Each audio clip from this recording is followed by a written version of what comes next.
ঘুম থেকে উঠে আমি এমন একটি দৃশ্য দেখব তা কোনোদিন কল্পনাও করিনি। চোখ খুলতেই দেখি আমার চাচাতো বোন মিতু আমার প্যান্ট খোলার চেষ্টা করছে। মুহূর্তের মধ্যে আমার ঘুম উড়ে গেল। আমি লাফিয়ে উঠে চিৎকার করে বললাম, মিতু তুই এখানে কি করছিস?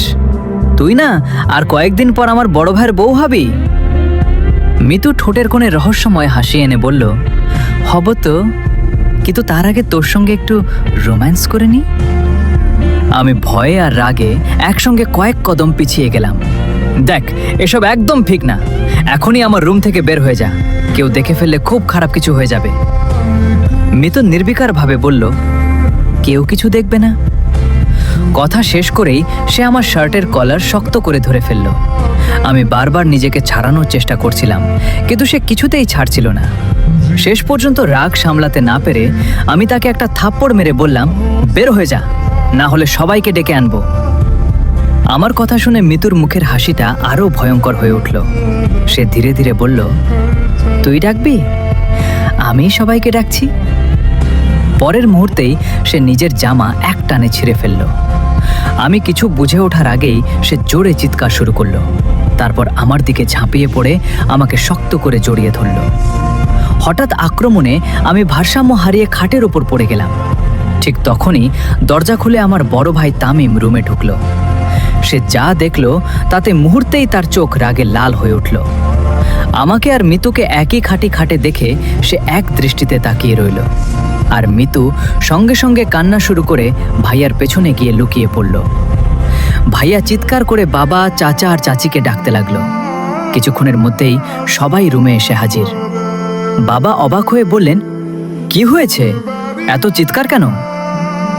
তারপর মিতুর ছেঁড়া জামা দেখে তিনি উদ্বিগ্ন হয়ে জিজ্ঞেস করলেন, মিতু, তোমার এই অবস্থা কে করেছে?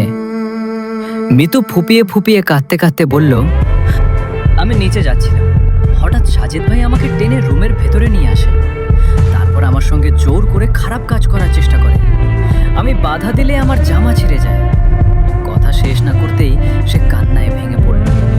আমি যেন পাথর হয়ে গেলাম, নিজের কানকেই বিশ্বাস করতে পারছিলাম না। আমি বারবার বলতে চাইলাম, বাবা আমি কিছুই করিনি, সব মিথ্যা। কিন্তু আমার কথা কেউ শুনল না। বাবা রাগে আমার উপর ঝাঁপিয়ে পড়লেন। একের পর এক ঘুষি, লাথি আর চড় মারতে লাগলেন। কিছুক্ষণের মধ্যেই আমার নাক মুখ দিয়ে রক্ত পড়তে শুরু করল। মাথা ঝিমঝিম করছিল, চোখের সামনে সব অন্ধকার হয়ে আসছিল।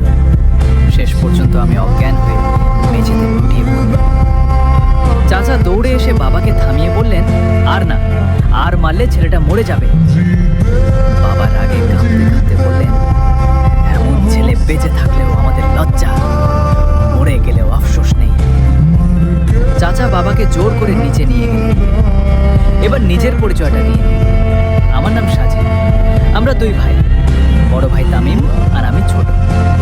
আমার মা মারা গেছেন 2 বছর আগে। এবার চলুন নিচে কি হচ্ছে সেটা দেখে আসি। চাচা বাবাকে নিচে এনে সোফায় বসালেন। বাবা তখনও রাগে কাঁপছিলেন। চাচা শান্ত কণ্ঠে বললেন, ভাই একটু শান্ত হও, যা হওয়ার তা তো হয়েই গেছে। বাবা ক্ষোভ ভরা গলায় বললেন, কিভাবে শান্ত হব? সাজিদ কিভাবে এমন জঘন্য কাজ করতে পারল, আমি ভাবতেই পারছি না। চাচা কিছুক্ষণ চুপ থেকে বললেন, দেখো ভাই, আমি একটা কথা বলি, যদি সত্যিই সাজিদ মিতুকে পছন্দ করে থাকে, তাহলে ওদের দুজনের বিয়ে দিয়ে দিলেই তো সব সমস্যার সমাধান হয়ে যায়। চাচার কথা শেষ হতেই মিতু রাগে ফেটে পড়ল। অসম্ভব, ওর মতো চরিত্রহীন লম্পট ছেলেকে আমি কোনোদিন বিয়ে করব না। আমি তামিমকে ভালোবাসি, বিয়ে করলে তাকেই করব, অন্য কাউকে নয়। মিতুর কথা শুনে ভাইয়া সামনে এগিয়ে এসে বলল, হ্যাঁ, আমিও মিতুকে ভালোবাসি, আমি মিতুকেই বিয়ে করব। আর সত্যি বলতে কি, আমি ভাবতেই পারছি না আপনি কিভাবে ওর মতো একটা খারাপ ছেলেকে আপনার মেয়ের জামাই বানানোর কথা ভাবলেন। ভাইয়ার কথা শুনে চাচা দীর্ঘশ্বাস ফেললেন। তিনি কিছু বলতে গিয়েও থেমে গেলেন।